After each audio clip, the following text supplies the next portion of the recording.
When did you realize your parents considered you a mistake? My mom and stepdad have always hated me, because I look exactly like my bio dad, aka my mom's worst enemy. So when I was sitting in math class and felt a shooting pain in the lower right side of my abdomen, the last thing I wanted to do was call them. But after I felt my forehead burning up, I knew I had to give in and text the family group chat. It took them 30 minutes to collect me. "Were you trying to skip school?" was the first thing my stepdad asked when I got in the car. Before I could respond, my sister cranked the aux all the way up. "What are you even doing here?" I managed to ask. "We were having a family bonding day," she beamed. "That you interrupted?" My mom scoffed. The pain in my stomach moved from sharp to explosive, like my insides were being torched. Mom turned around from the front seat, her eyes narrowing the way they always did when she looked at me.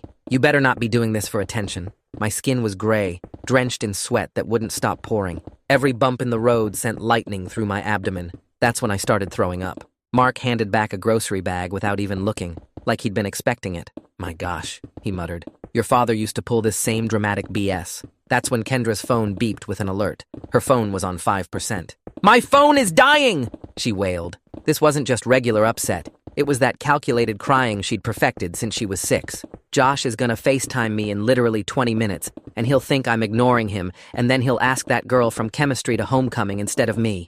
I could feel something inside me getting worse with every second. "Hospital," I gasped. "Please." Mom and Mark exchanged that look. The same look from when I asked if I could join the family vacation to Disney. The same look from when I asked why Kendra got a car for her 16th birthday, but I got a card with $20. "There's a Best Buy right there," Mom said, pointing at the blue sign coming up on the right. "We can grab her a portable charger real quick." I thought I'd misheard her. Through the fog of pain and nausea, I managed to lift my head. "What?" "It'll just take a second," she said, already telling Mark to turn in. "Please, number—" The words barely came out. My throat felt like it was closing. Mark looked at me in the rearview mirror with this expression of pure disgust. "Stop being dramatic just like your dad always was. 5 minutes won't kill you." They didn't even hesitate. Mom opened her door. Kendra bounced out, still wailing about Josh, and Mark locked the car with me inside like I was a dog instead of their son.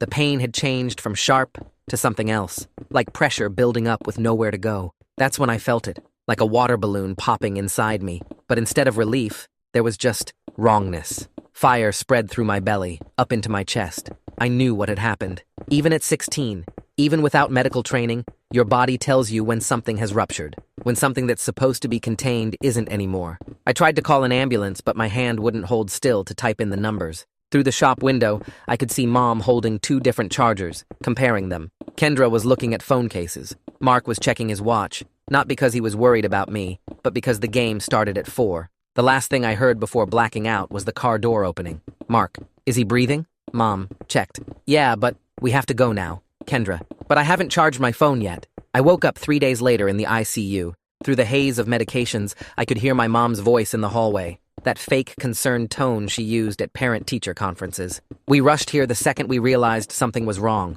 she was telling someone. "We only stopped for 2 minutes because Kendra has severe anxiety and needed her medication from the pharmacy." The nurse was eating it up. "You poor things. It must have been so scary." Mark chimed in.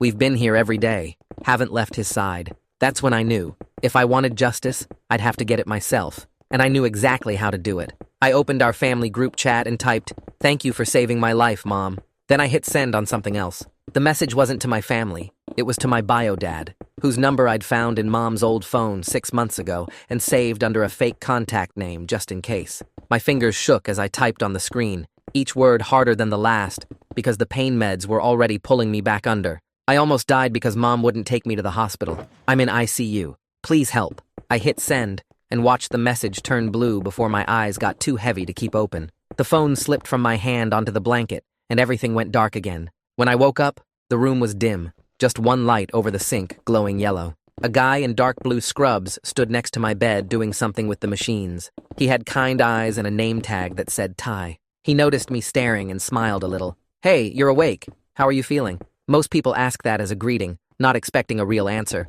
But Ty just stood there waiting, actually looking at me like my answer mattered. "Everything hurts," I said, my voice coming out scratchy and weak. "And I'm scared to go home." His expression changed right then. Not shocked exactly, more like something clicked into place. He pulled up the chair next to my bed and sat down so we were at eye level. "Can I ask you some questions about that?" I nodded. My throat felt tight, but I needed someone to know. The hospital takes patient safety really seriously, Ty said quietly. Would it be okay if I requested a social work consult for you? Someone who can help make sure you're safe and have what you need? Relief hit me so hard I almost started crying again. Someone actually cared enough to do something. Yes, I managed to say. Please. Ty squeezed my hand for just a second, then stood up and made some notes on his computer tablet. I'm putting that request in right now. Someone will come talk to you tomorrow morning. He checked my IV and adjusted something that made the aching in my stomach ease up a tiny bit. Try to get some rest. I'll be here all night if you need anything. I fell back asleep feeling safer than I had in years. The next morning, a woman with dark hair pulled back in a bun came into my room carrying a tablet and wearing a gentle smile. Her badge said, Valerie Burns, Social Services. She pulled the chair close to my bed and sat down. Good morning. I'm Valerie. The nursing staff asked me to come check on you and see how you're doing. Her voice was warm but professional, the kind that made you feel like you could tell her anything. Can you walk me through what happened before you got to the hospital? I told her everything. About texting the family group chat from math class when the pain started. About waiting 30 minutes for them to pick me up. About Mark asking if I was trying to skip school.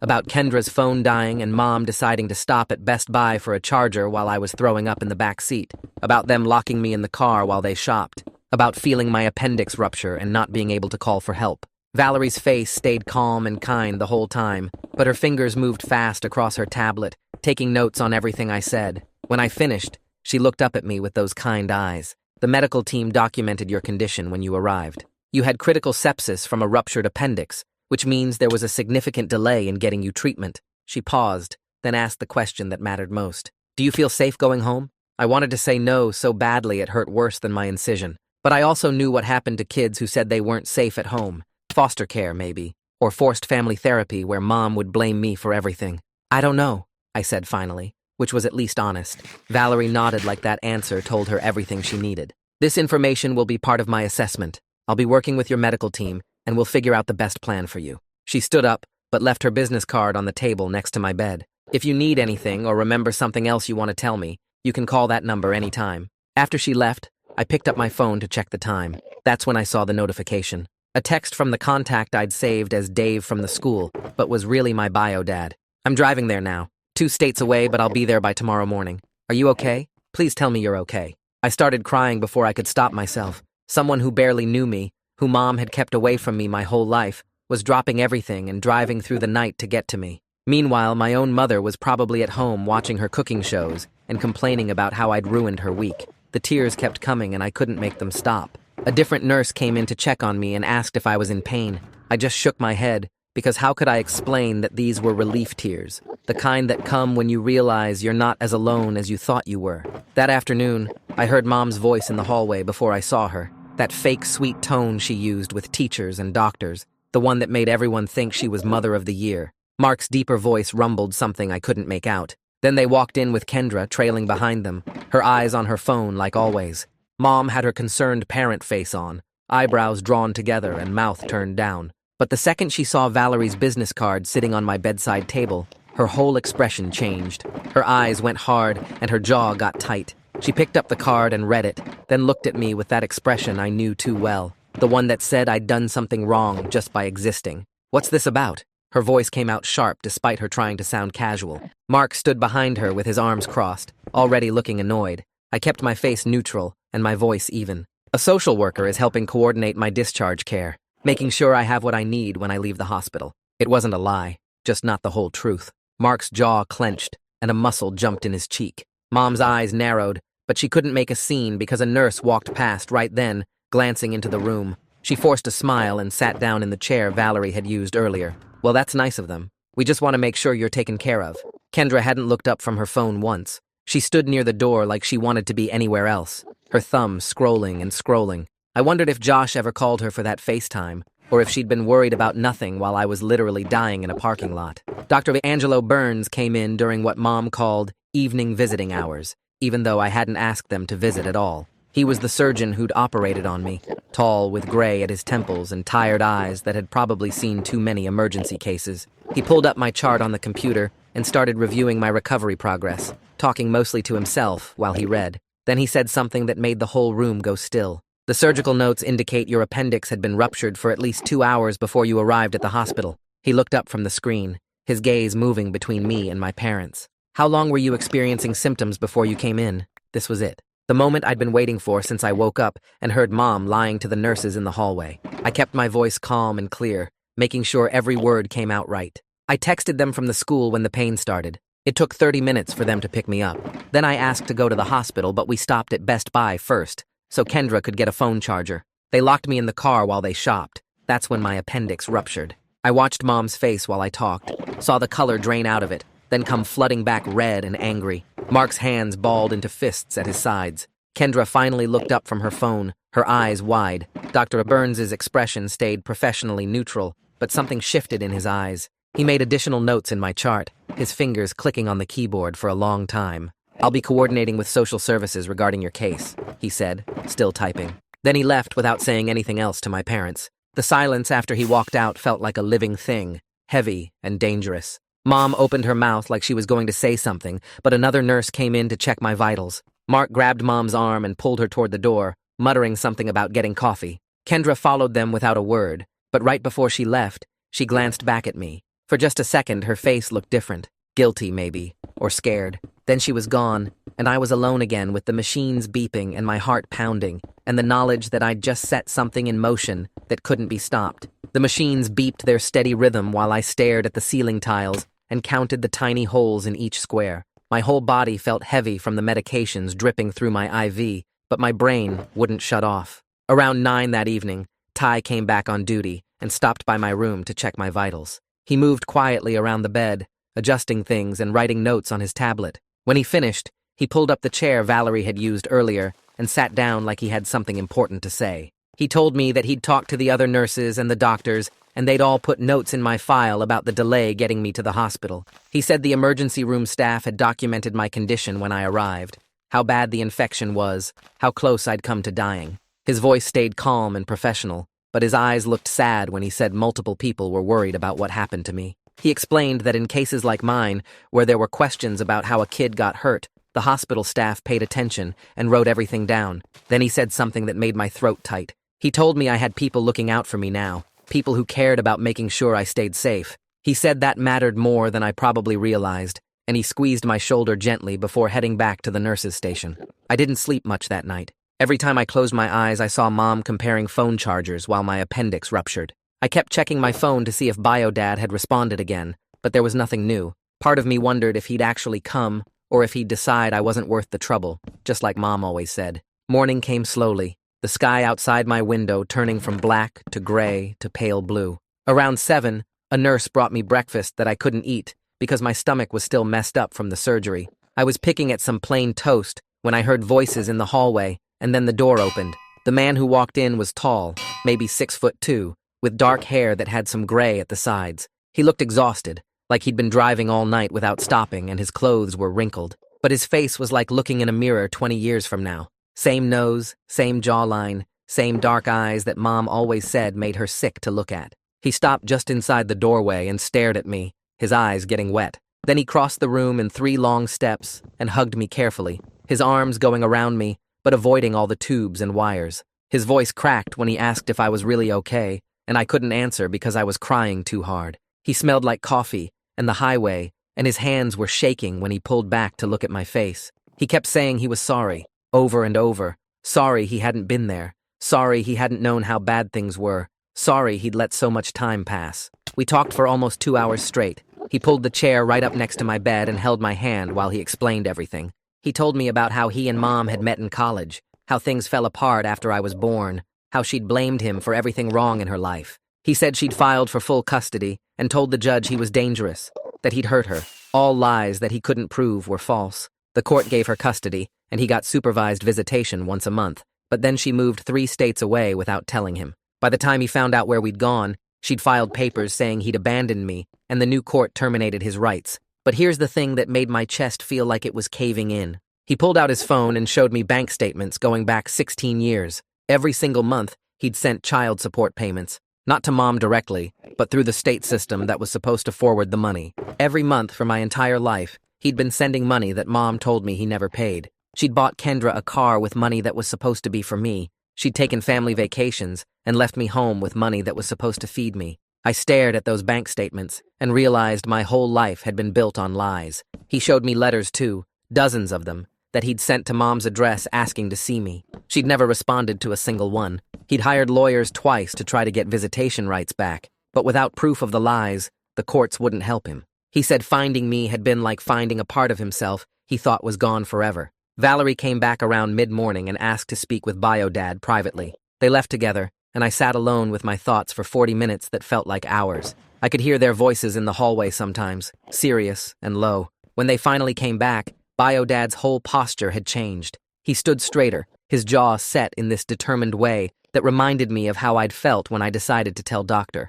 Burns the truth. Valerie sat down and explained in her calm, professional voice that she and Bio-Dad had discussed options for my living situation after discharge. She said, given the documented concerns about the delay in my medical care and the questions about my safety at home, she was recommending that I not return to Mom's house right away. Bio-Dad had agreed to stay in town, and she was going to arrange for him to be my temporary guardian during my recovery. She used words like home evaluation and child protective services and family court, and each one felt like another brick in the wall I was building between me and Mom. Valerie said a CPS investigator would need to visit Mom's house and interview everyone, and that process would take some time. She promised she'd make sure I was safe while everything got sorted out, and the way she said it made me believe her. Bio-Dad reached over and took my hand again, and I held on tight. Mom showed up for afternoon visiting hours and found Bio-Dad sitting next to my bed. I watched her face go through about 5 different expressions in 2 seconds. Shock, then anger, then this fake pleasant look she used when other people were watching.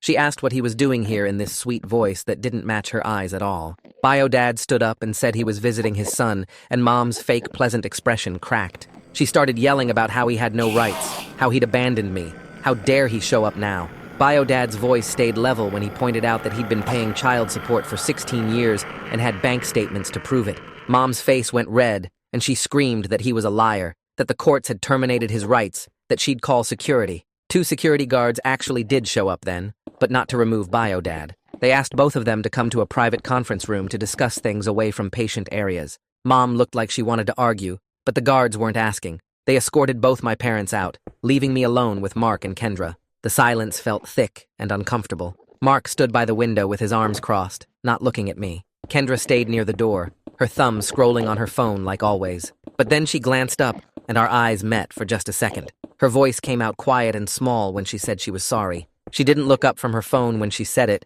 and I didn't know if she meant sorry for the Best Buy stop or sorry for 16 years of watching them treat me like garbage. Maybe both, maybe neither. Mark didn't say anything at all. 3 days crawled by with Bio-Dad staying at a hotel nearby and visiting every day during allowed hours. The doctors watched my recovery closely, checking my incision and blood work and making sure the infection was clearing up. Dr. Burns came by on the 4th day after I'd woken up and said I was healing well enough to go home. He gave me a whole list of instructions about wound care, keeping the incision clean and dry, watching for signs of infection. He wrote prescriptions for pain medication and antibiotics and explained the activity restrictions. No heavy lifting, no running or jumping, no gym class for at least 4 weeks. He talked about diet too, starting with small, bland meals and slowly adding foods back in. Then Valerie showed up with discharge papers and a plan. She'd arranged everything with Bio-Dad and the hospital social work department. Instead of going back to Mom's house, I'd be staying with Bio-Dad at his hotel for now. She said it was about making sure I got proper post-surgical care and supervision during recovery, but we all knew it was about keeping me away from Mom. She used official words like adequate support and medical supervision needs, writing everything down in her reports. Mom would get copies of all the paperwork, Valerie explained, and she'd have the right to object through proper legal channels. But for now, this was what was happening. Mom did object, loudly and immediately. She showed up as I was getting dressed to leave and started threatening legal action. She said Bio-Dad had no custody rights, that she'd sue the hospital, that she'd call the police. Bio-Dad stayed completely calm while she yelled. His voice came out steady and reasonable when he pointed out that he'd been paying child support for 16 years without any visitation, that he had legitimate concerns about my safety based on what happened, and that the hospital social worker's report supported his position. He said the medical documentation showing the delay in treatment was pretty clear, and maybe she should talk to her lawyer before making threats. Mom's face went purple, and she looked like she might actually hit him. A nurse stepped between them and suggested Mom leave before security got involved again. Mark pulled her toward the door while she kept yelling about how this wasn't over, how she'd fight this, how I was manipulated. I sat on the edge of the hospital bed in the clothes bio Dad had brought me, and watched my mother walk away, still screaming. Kendra trailed behind them, looking at the floor. The hotel room bio Dad had rented wasn't fancy, but it was clean and quiet. 2 double beds with blue comforters, a small table by the window, a TV mounted on the wall. He'd already been there that morning and stocked the mini fridge with ginger ale and crackers and plain bread, all things Valerie had said would be easy on my stomach. He helped me get settled on the bed closest to the bathroom, propping pillows behind me and making sure I was comfortable. Then he set up all my medications on the nightstand with his phone alarm system, programming in reminders for each dose. He asked what I wanted to watch on TV and handed me the remote, telling me to pick anything. We ended up watching some cooking competition show that neither of us cared about, but it didn't matter. What mattered was him checking on me every 20 minutes, asking if I needed anything, if I was in pain, if I was hungry. What mattered was him getting up to grab me more ginger ale without me having to ask. What mattered was the way he adjusted my pillows when he saw me shifting around trying to get comfortable. For the first time in 16 years, someone was taking care of me like I actually mattered. I fell asleep that afternoon feeling safer than I'd ever felt at home. Keon showed up that evening with a backpack full of homework assignments and gossip from the school. Bio Dad let him in and they shook hands, Keon looking a little nervous meeting my actual father for the first time. I was sitting up in bed with my laptop, trying to catch up on some reading for English class. Keon dumped his backpack on the other bed and started pulling out folders and papers, explaining what I'd missed in each class. Then he stopped mid-sentence and looked between me and Bio Dad, who was helping me adjust my pillows again. Keon's eyes went wide, and he leaned closer to me, his voice dropping to a whisper. He asked if this was my actual dad, his tone full of surprise and something else, maybe relief. When I nodded, Keon's whole face broke into this huge grin. He said it was about damn time something good happened to me. Bio Dad laughed and offered to order pizza for dinner, asking Keon what toppings he liked. We spent the next 2 hours eating carefully bland food for me while they had pizza, Keon catching me up on all the school drama and treating the situation like it was completely normal. Like having my bio dad suddenly in my life wasn't this massive weird thing. His casual acceptance of it made everything feel more real and less scary. Valerie had suggested I keep a journal documenting everything during my recovery. She said it would help if there were any questions later about the level of care I was getting. So over the next few days, I wrote down everything. How bio dad checked my incision twice every day, looking for redness or swelling or any signs of infection. How he made sure I took my medications exactly on schedule, never letting me skip a dose even when I said I felt fine. How he made me small, bland meals even though they were boring, because that's what the doctor ordered. How he asked me constantly how I was feeling, if I needed anything, if the pain was getting worse. I wrote about him doing my laundry at the hotel laundromat and buying me new clothes because I'd only had what Mom packed. I documented him setting up a tutoring schedule so I wouldn't fall behind in the school and researching the best doctors for follow-up care. Every entry in that journal showed the same thing. Bio Dad treated me like I was important, like my health and safety and future actually mattered. The contrast to my entire life before was so sharp it hurt almost as much as the surgery had. Reading back through those entries, I could see exactly what Valerie had wanted me to see, the difference between neglect and actual parenting, written out in my own words that no one could argue with. A week later, a thick envelope arrived at the hotel addressed to Bio Dad. He opened it at the small desk while I was doing homework on my bed, and I watched his jaw tighten as he read. Mom's lawyer had sent a formal demand letter insisting I return home immediately, claiming Bio Dad had no legal right to keep me. Bio Dad made 3 phone calls that afternoon. His lawyer requested copies of all my medical records from the hospital, asked Valerie to write an official report about her concerns, and filed something called an emergency custody modification petition with the family court. 2 days after that, another letter came. This one had a court seal on it. The judge had ordered a temporary hearing in exactly 2 weeks to determine where I should live while the full custody case got sorted out. Bio Dad showed me the letter and asked if I was okay with this, if I really wanted to go through with legal action against my own mother. I looked at the journal on my nightstand, at the medication bottles he'd organized, at the mini fridge he kept stocked with safe foods for my recovering stomach. Then I looked at him and said yes. 3 weeks after my surgery, Bio Dad drove me back to my old school for the first time. My incision still pulled when I moved wrong and I got tired way faster than before. By third period, I was fighting to keep my eyes open in history class. The teacher noticed me nodding off and sent a note to the counselor's office. I'd never met Jasmine Ford before. She had an office near the front entrance with plants on every surface and a couch that looked actually comfortable instead of the usual hard plastic chairs. She asked me to sit down and offered me water, then waited until I was settled before asking how I was really doing. I tried to give her the standard answer about being fine and catching up on schoolwork. She just looked at me with this patient expression and said she'd gotten a report from my teacher about me falling asleep, and she knew I'd been hospitalized recently. Requested Reds is on Spotify now. Check out link in the description or comments. She asked if I wanted to talk about what was going on. Something about the way she asked, without pushing or judging, made everything spill out. I told her about the appendix rupture and the Best Buy stop while I was dying in the back seat. I told her about waking up in the ICU and hearing Mom lie to the nurses about what happened. I told her about Bio Dad showing up and how I'd never felt safer in my life than I did staying with him at that hotel. I told her about the custody battle starting and how scared I was that the judge might make me go back to Mom's house. Jasmine listened to everything without interrupting once. When I finally stopped talking, she was quiet for a minute. Then she explained that she was what's called a mandatory reporter, which meant if she heard about a child being hurt or neglected, she had to report it to the authorities. She asked if I would give her permission to write down everything I'd just told her and include it in the court case. I said yes immediately. Jasmine called Valerie that same day. I know because Valerie texted Bio Dad about it that evening, saying it was really helpful to have school staff backing up her concerns. Having a counselor from my actual school confirm that I'd been neglected made the case way stronger. Jasmine also set up a bunch of accommodations for me. I got extra time on all my assignments until I was fully recovered. I got permission to leave any class if I was in pain and go to the nurse's office. I got a pass that let me arrive late to first period if I needed extra rest in the mornings. She printed everything out and gave me copies, then sent the same information to all my teachers. For the first time ever, school felt like a place that actually cared if I was okay.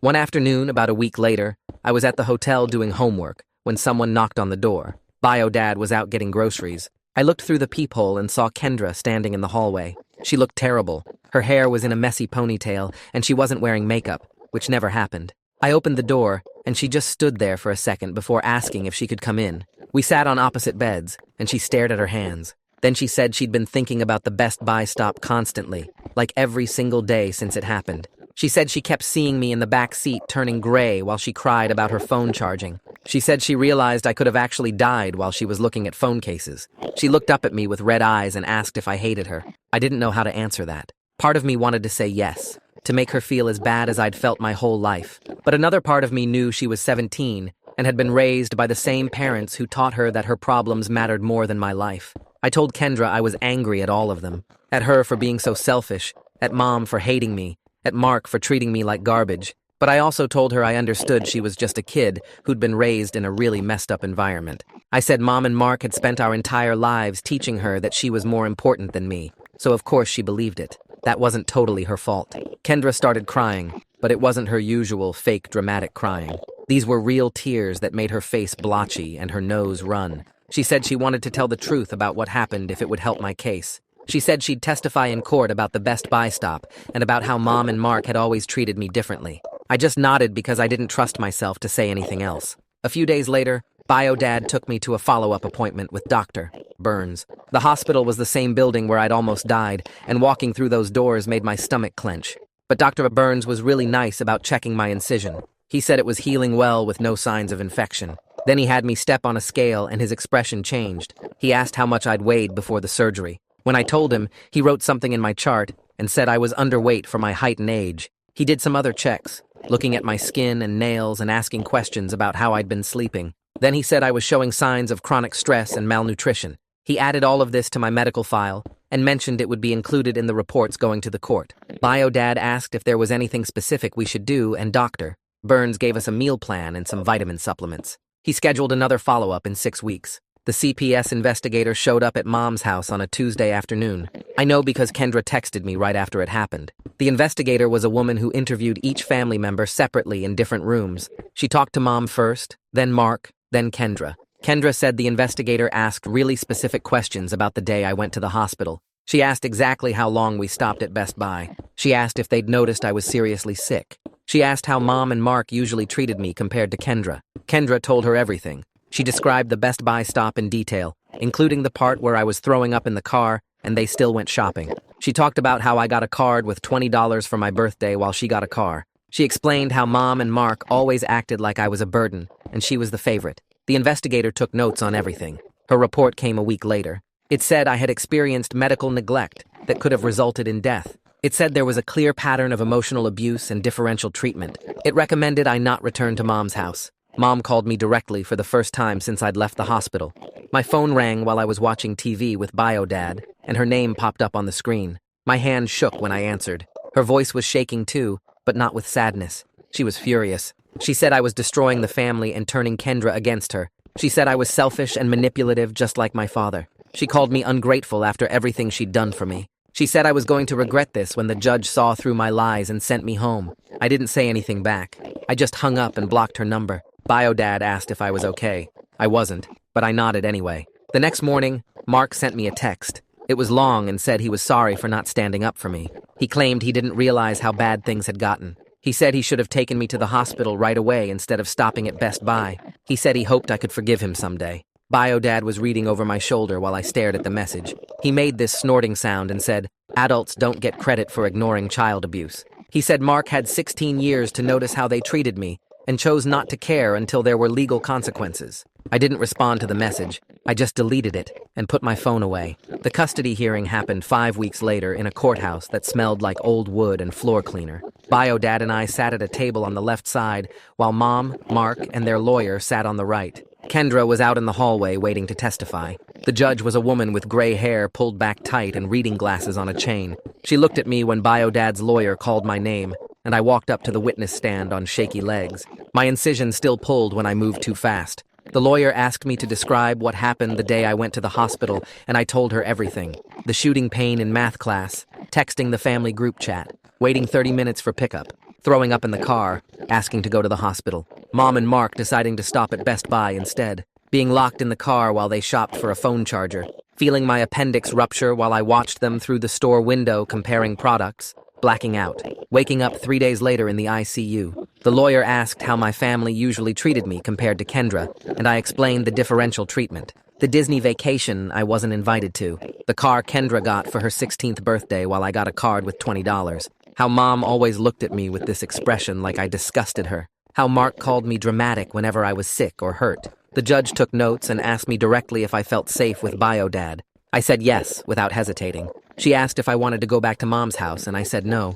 Mom's lawyer tried to make me seem like I was exaggerating, but the medical records were right there showing exactly how sick I'd been. When I stepped down, my legs were shaking, so bad Bio-Dad had to steady me. Kendra went next, and she was already crying before the lawyer even asked the first question. She described the Best Buy stop in detail, how I'd been throwing up, how my skin looked gray, how I'd begged them to go straight to the hospital, how Mom said it would just take a second to grab a charger, how long they actually spent in the store. The lawyer asked if our parents treated us differently, and Kendra nodded. She talked about getting a car while I got nothing, about family vacations I wasn't included in, about how Mom and Mark always acted like I was a burden while she was the favorite. She said they treated me worse because I looked exactly like Bio-Dad, and Mom hated him. She was sobbing through most of it, and I could see Mom glaring at her from across the courtroom with this look that would have made me feel guilty if I was Kendra. But Kendra kept talking anyway. She said she was sorry for not speaking up sooner and that she should have called an ambulance herself that day. When she finished,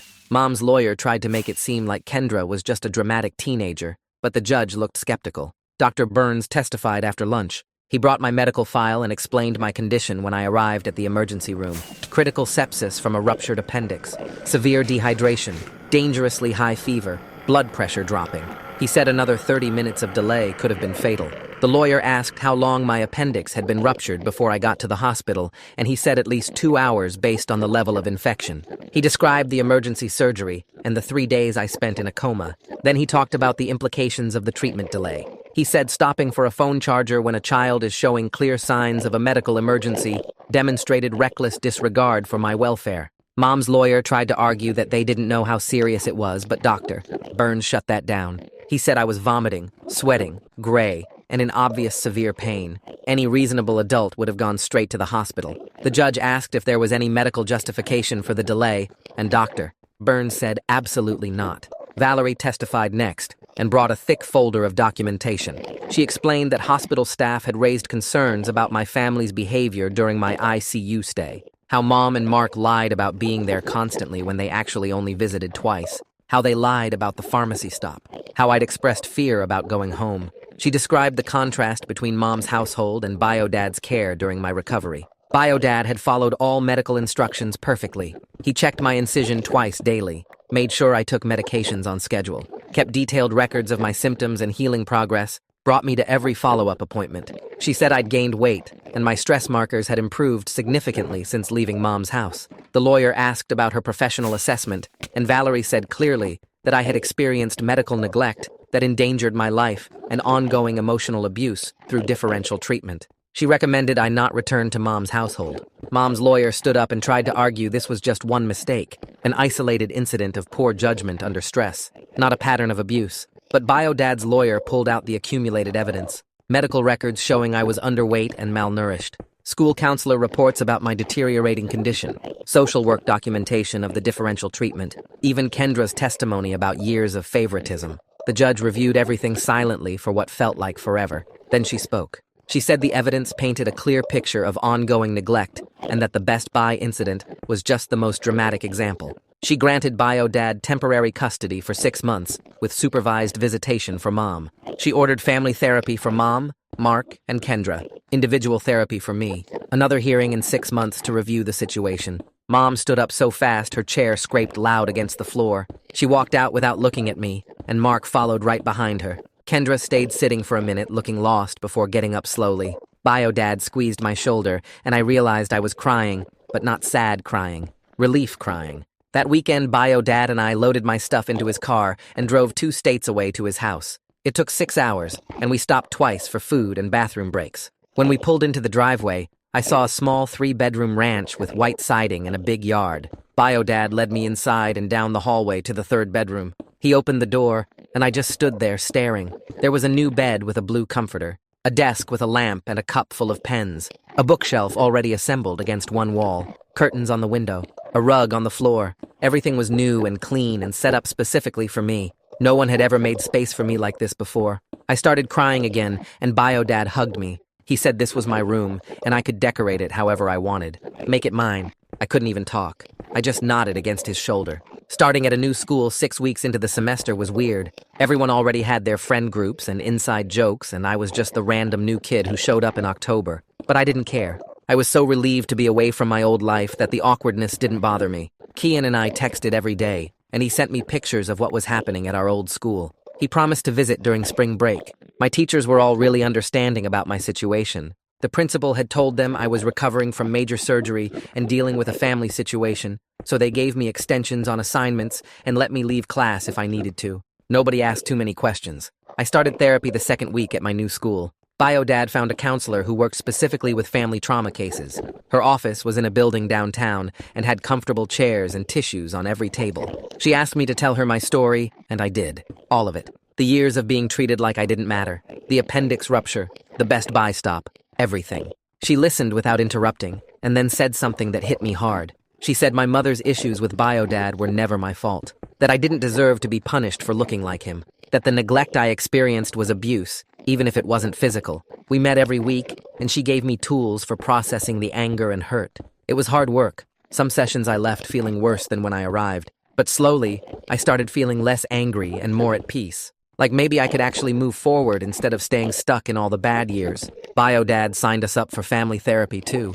He said he wanted to build a real relationship after missing my entire childhood. We went together every other week to a different counselor who specialized in parent-child relationships. We talked about why he and Mom split up, how she'd refused to let him have contact with me, how he'd paid child support for 16 years but never got to see me. He showed me court documents from when I was little where he'd tried to get visitation rights, but Mom blocked it every time. He said his biggest regret was not fighting harder, not pushing through the legal system until he could be part of my life. I told him about growing up thinking he didn't want me, how Mom always said he'd abandoned us, how I'd believed her lies for 16 years. We both cried during that session. The counselor said we needed to grieve the relationship we should have had while building the one we could have now. It wasn't going to be perfect. Bio-dad had missed my whole childhood and we were basically strangers, but he was trying. Really trying, and that mattered more than I could put into words. 2 weeks before Thanksgiving, Bio-dad asked if I wanted to meet his parents, my grandparents, the ones I'd never known existed because Mom told me Bio-dad's whole family wanted nothing to do with me.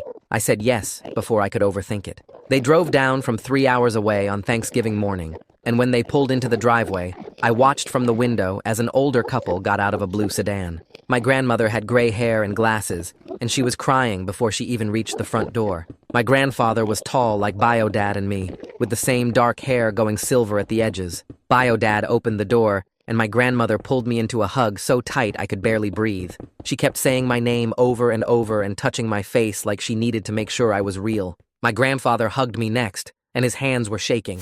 They came inside, and my grandmother immediately started pulling photo albums from a canvas bag she'd brought. She spread them across the coffee table and pointed to pictures of Bio-Dad as a kid. The resemblance was crazy. Same eyes, same smile, same way of standing with hands in pockets. She showed me Bio-Dad at my age, and we could have been twins. My grandfather kept pointing out little details like how we both had the same cowlick in our hair and the same crooked pinky fingers. They asked me questions about school and what I liked to do, and actually listened to my answers. During dinner, my grandmother cried again and apologized for not knowing I existed. She explained that Mom had blocked every attempt they made to contact me after the split. They'd sent birthday cards and Christmas presents for years, but everything got returned. They tried to get legal visitation rights, but Mom's lawyer kept blocking it. My grandfather's face got red when he talked about what happened with my appendix. He wanted to know why no one had called the police or pressed charges. Bio-Dad explained the legal process was complicated and that getting me safe was the priority. My grandmother said she wished she'd known sooner, so she could have helped. She made me promise to call her anytime I needed anything. Before they left that evening, my grandfather slipped $200 into my hand and told me to buy something I wanted. My grandmother hugged me again and said they'd be back for Christmas. Kendra called me in early December. Her name popped up on my phone and I almost didn't answer, but something made me pick up. She asked if we could talk and her voice sounded different, less bratty, more tired. She said she'd started therapy after everything that happened and was working through a lot of stuff about Mom and Mark. We talked for over an hour. She brought up things from our childhood I'd tried to forget. How Mom would make her favorite meals, but tell me we were out of groceries. How she got new clothes for school, but I wore the same stuff from last year. How they took her to the movies but left me home alone. She said she used to think it was normal because that's how it always was, but her therapist helped her see it wasn't okay. That she'd been taught to see me as less important, and she'd gone along with it without questioning. She cried on the phone and apologized for the Best Buy stop, for not speaking up in the car when I was literally dying, for caring more about her phone than my life. I didn't know what to say at first. I told her I wasn't ready to forgive Mom and Mark. Maybe I never would be, but I didn't hate her. She was raised in the same messed up house I was, just from the other side. She got the favoritism, and I got the neglect, and both of us got damaged by it. She said she understood and didn't expect me to forgive her right away. Then she told me she was planning to go to college as far from home as possible. She'd applied to schools in other states and was hoping for scholarships. She couldn't stay in that house anymore now that she saw it clearly. The 6-month custody review got scheduled for late March. My therapist submitted a report about my progress that Bio-Dad let me read. She wrote that I showed significant improvement in mental health since leaving Mom's house, that I was more open in sessions, less guarded, sleeping better, eating regularly. She noted I'd gained 12 pounds since moving in with Bio-Dad, and my stress levels had gone down. Dr. Burns sent updated medical records showing my surgical site had healed perfectly, and my overall health markers had gotten way better. My blood pressure was normal now. The chronic headaches I used to get were gone. Bio-Dad's lawyer put together a huge file of evidence. Stable housing with my own bedroom, perfect school attendance since transferring, report cards showing my grades went from C's and D's to A's and B's, letters from my therapist, my school counselor, even my grandparents, photos of my room and the house, bank statements showing Bio-Dad's steady income and child support payments he'd made for 16 years, a timeline of every doctor's appointment and therapy session since I moved in. Mom's lawyer had a lot less to work with. She'd completed some therapy sessions, but her therapist's report was pretty basic. It said she was working on processing the custody situation, but didn't show much insight into her behavior. There was no mention of her acknowledging the neglect or taking responsibility for the Best Buy stop. The hearing happened on a cold Tuesday morning in late March. Bio-Dad drove us to the courthouse, and my grandparents met us in the parking lot. Inside the courtroom, I sat at a table with Bio-Dad and his lawyer. Mom sat across the aisle with her lawyer. Mark was there too, but Kendra wasn't. The judge was a woman in her 50s with short gray hair and reading glasses. She reviewed all the submitted documents first, taking her time with each report. Then she asked to hear testimony. Bio-Dad's lawyer called me up first. I walked to the witness stand and swore to tell the truth. This time I felt different from the temporary hearing, more confident, more sure. The lawyer asked me to describe my living situation with biological father. I explained that I had my own room that I decorated how I wanted, that bio dad made sure I ate 3 meals a day and had clean clothes and got to the school on time, that he took me to all my doctor appointments and therapy sessions, that he helped with homework and asked about my day, that I felt safe there. The lawyer asked about my health and I said I'd gained weight and didn't get headaches anymore, that I slept through the night now without nightmares. The judge asked me directly if I wanted to return to my mother's house. I looked right at her and said no. She asked if I'd be willing to have visits with Mom eventually, and I said honestly, I didn't know. Maybe someday, but not now. Mom's lawyer tried to ask me questions about missing my family and my old school, but I just kept saying I was happier now, healthier now, safer now. The judge took a 15-minute break to review everything. When she came back, she said she'd made her decision. She granted bio dad full legal and physical custody. She said that at 16, my preferences carried a lot of weight, and it was clear I was thriving in his care. She noted that Mom had failed to acknowledge the seriousness of her neglect, and that made her think it could happen again. The medical evidence of delayed treatment was really concerning to her. She said I could have contact with Mom if and when I chose to, but there would be no forced visitation. Mom could petition for supervised visits in the future if she completed more therapy and showed real progress. But for now, I got to stay with bio dad permanently. Mom's face went red, and she got up and walked out before the judge even finished talking. Mark stayed in his seat looking at the floor. Bio dad squeezed my shoulder, and my grandparents were crying happy tears behind us. The lawyer shook bio dad's hand and told him congratulations. We signed some papers, and then we left. Mom didn't attend the final part of the hearing when the judge signed the official custody order. She just sent her lawyer. Mark was there in the back row, but he didn't try to talk to me or even look at me. After we left the courthouse, Kendra texted me. She said Mom was at home devastated and crying, that she was blaming bio dad and the lawyers and the judge and everyone except herself, that she kept saying I'd been turned against her and poisoned by bio dad's family. Kendra said she tried to tell Mom that none of this would have happened if she'd just taken me to the hospital that day, but Mom wouldn't hear it. I texted back that I was sorry Kendra had to deal with that it wasn't her job to make Mom see reality. Kendra said she was counting down the days until she could leave for college. I felt sad reading her messages, but I didn't feel guilty. This was Mom's choice, all of it. The years of treating me like I didn't matter, the Best Buy stop, the lies to the hospital staff, the refusal to take any responsibility. She could have fixed this at any point, but she chose not to. Spring break came in April, and Kian visited for 4 days. Bio dad picked him up from the bus station, and Kian gave me a huge hug in the parking lot. He kept looking around at everything like he was taking notes. Bio dad took us to a theme park the first day, and we went on every roller coaster twice. Kian kept saying how different I seemed, more relaxed, actually smiling and laughing. He said at our old school I always looked tense and tired, like I was waiting for something bad to happen. Now I looked like a normal teenager having fun. The second day we just hung out at the house playing video games and eating pizza. Kian met my grandparents when they stopped by for dinner, and afterward he told me I was lucky to have them now, that it was cool seeing adults actually care about me. The third day we went to the movies and walked around downtown. Kian talked about stuff happening at our old school, and it felt like hearing about a different life. A life I used to live, but didn't anymore. On the last day before Kian had to leave, we sat in my room and he said he was really glad things worked out, that he'd been worried about me for years, but didn't know how to help. I told him that texting me every day after the surgery and visiting the hospital meant more than he knew, that having one person who actually cared made a huge difference. Bio dad drove Kian back to the bus station and we promised to stay in touch. Watching him leave made me a little sad, but mostly I just felt grateful. Grateful that I had a real friend. Grateful that I had bio dad and my grandparents. Grateful that I got out of that house before it destroyed me completely. With the custody case behind me, I started looking at my report card differently. My grades had jumped from mostly C's and D's to straight B's with a few A's mixed in. The school counselor called me in one afternoon and pulled up a college search website on her computer. She asked what I wanted to study, and I realized I'd never thought about it before, because college felt like something that happened to other people. We spent an hour looking at schools within an hour of bio dad's house, comparing programs and scholarship deadlines.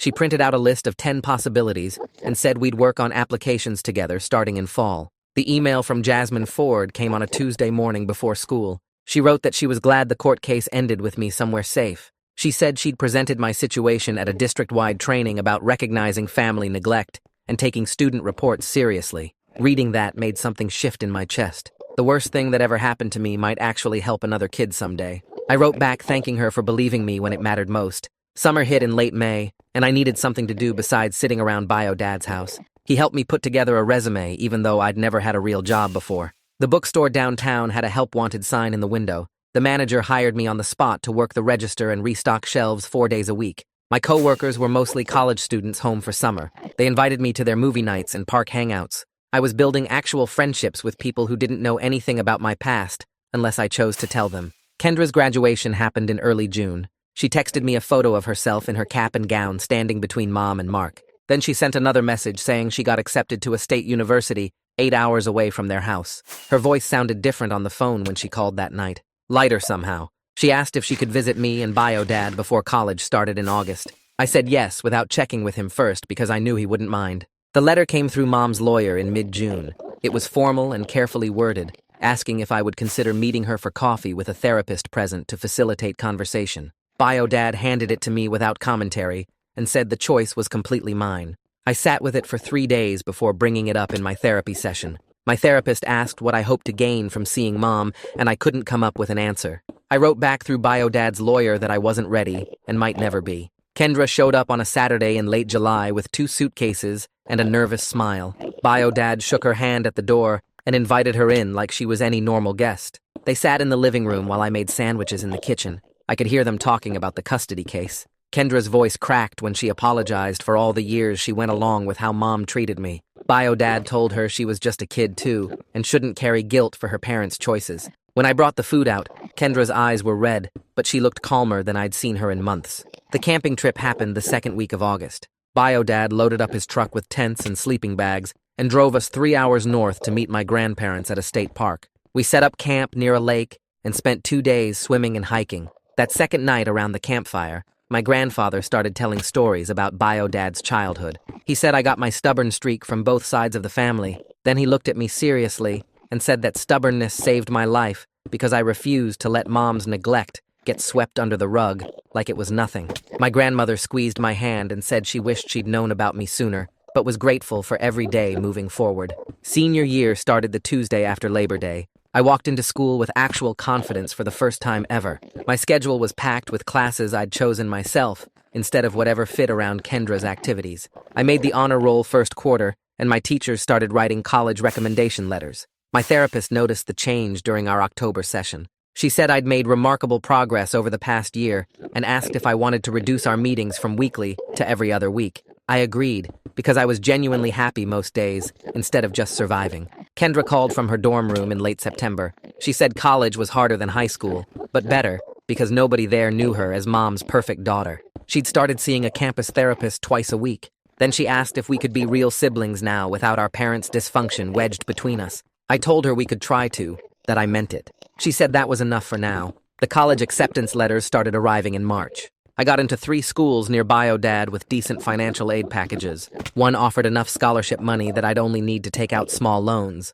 I brought the letters home and spread them on the kitchen table. Bio Dad read each one carefully, and then his eyes got wet. He said he was proud of me and grateful he got to be part of my future after missing so much of my past. I picked the school with the best financial aid package, and we drove there the next weekend to tour the campus and submit my enrollment deposit. The decision felt right the second I clicked submit on the enrollment form. Bio Dad printed out the acceptance letter and hung it on the fridge next to my last report card. My grandparents called that evening and said they wanted to help with college costs. They transferred money into an account Bio Dad set up for books and supplies. We spent the next weekend driving to furniture stores and looking at mini fridges and desk lamps. Bio Dad made a list on his phone of everything I'd need and checked off items as we loaded them into his truck. I picked out bedding in dark blue and gray because it felt more grown up than the cartoon sheets I'd had at Mom's house. The shopping trip took 6 hours, and we stopped for burgers on the way home. Bio Dad asked if I was nervous about starting college, and I told him I was excited instead.